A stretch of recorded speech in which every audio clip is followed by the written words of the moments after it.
Hey, this is Smudges. I'm just going to be talking about this rail system that I designed. Before we start, I'd like to give a shout out to Hi, I'm Cece on YouTube, whose rail system I used as a base for mine, sort of. So with that, let's begin. To start off with, this is uh, a two-track rail system with a sending station and a receiving station. And it also uses a ticketed system or an encoded system, which means there is a chest minecart that contains routing items that is used to filter and determine which direction that the minecart should go at each junction.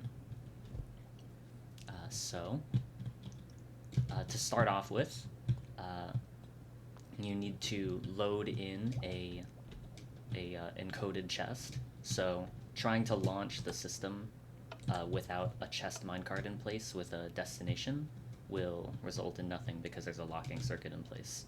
So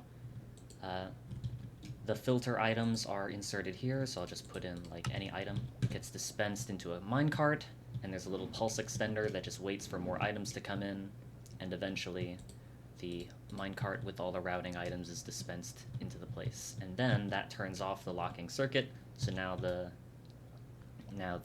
button works. Next, you can load in any number of chest minecarts. Well, not any number, but I'll talk about it. So you can just load them in like this. This is a one-wide tileable minecart separator designed by Inspector Talon that I just stole for this build. So it just sits in here.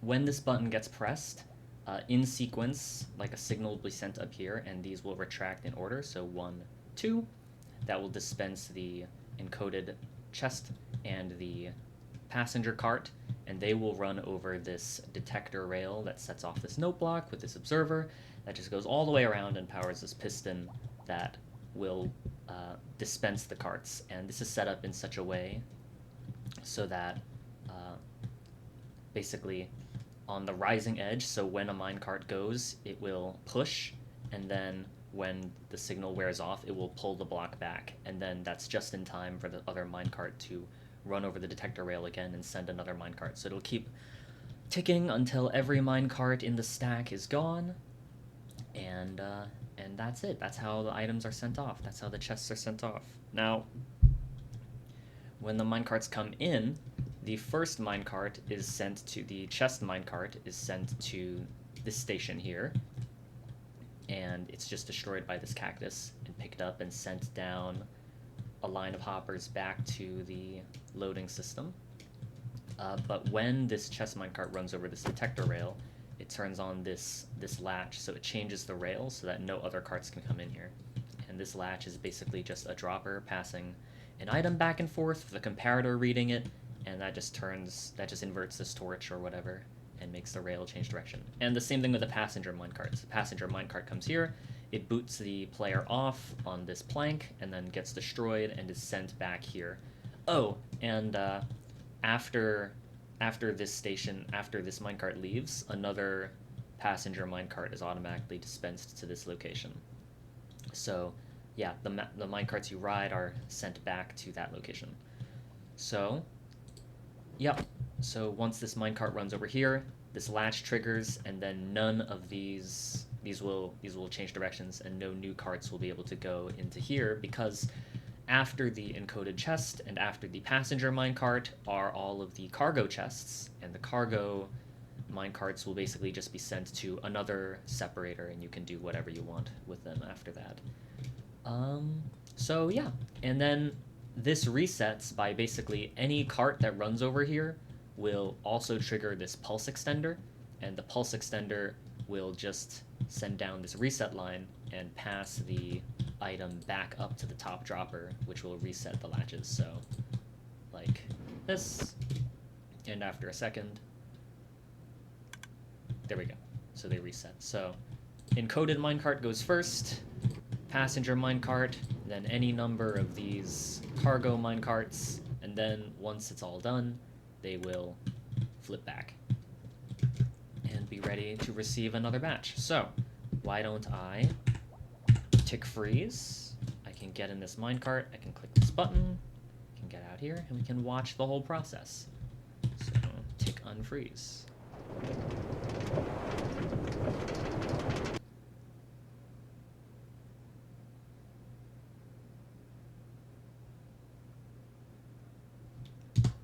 Just like so.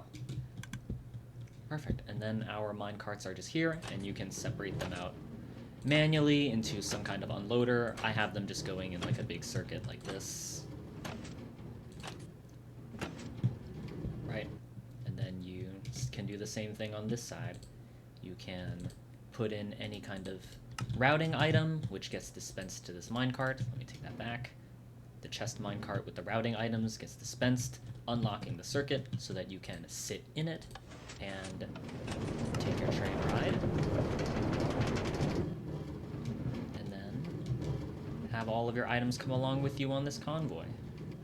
Now, there are a few limitations to the system that I designed. And we'll talk about it. The first limitation is there's only one passenger. And I basically designed this system because I didn't want there to be like 14 different bays or like 7 different bays for minecarts. If I could just have one and use a clock or like whatever to separate out the cargo. What I didn't consider is that now there's like, because the system works because there's a set number of passengers and a variable number of cargo minecarts. So the cargo minecarts can just be last. But now that there's a variable number of passengers and a variable number of minecarts, I basically need a system to detect when the players stop coming so that the cargo minecarts can be filtered off separately. So, well, now I'm just getting into the weeds about it, but I'm working on the system. But for now, there's only one passenger. The other flaw is that technically, eventually, you will run out of simulation distance, and the whole sender will be unloaded. So you'll no longer be able to receive minecarts. So for my testing, you get about 4 minecarts per 3 chunks of simulation distance.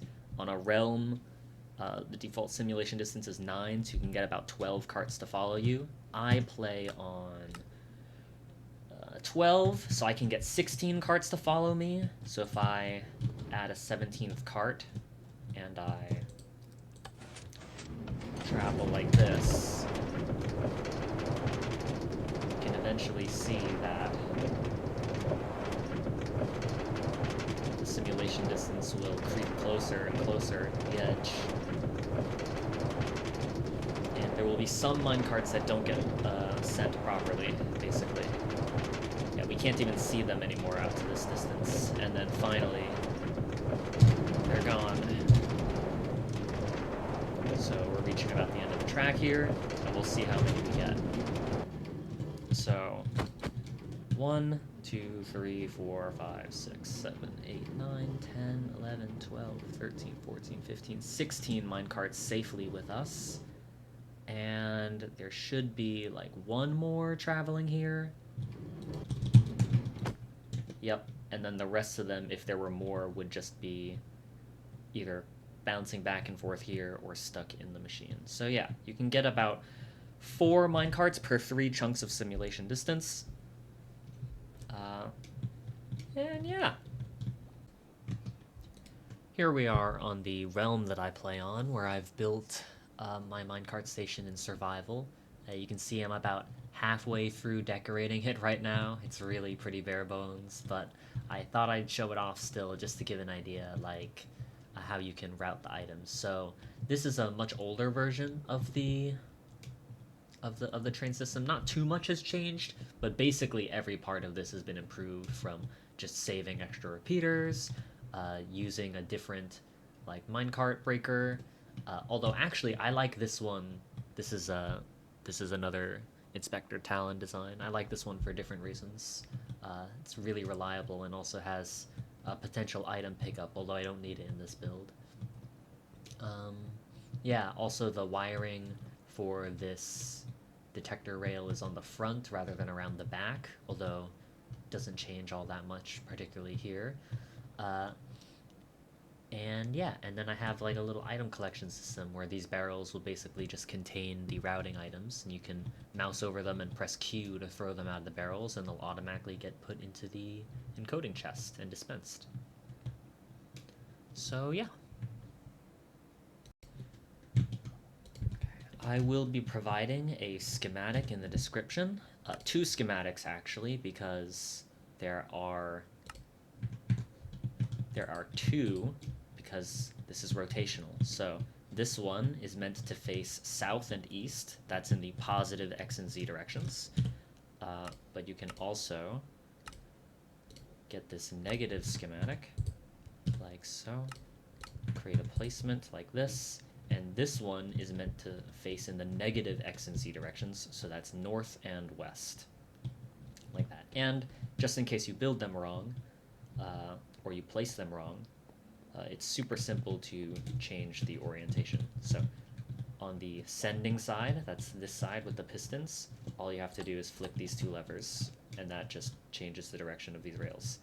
On this side, the receiving side, you just have to lower this assembly so that it reads out of the bottom dropper instead of the top dropper. So you break these, and you basically just add, whoops, like this. Like that. And same thing on the other side. So on this side, you just go like that, this.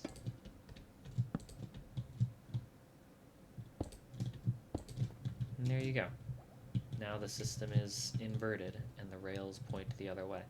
And again, reversing that is just as simple as raising this up one block to read out of the other dropper. So you just do that, like so.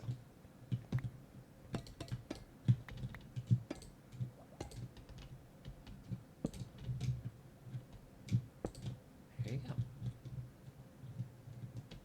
All right, and thanks for watching.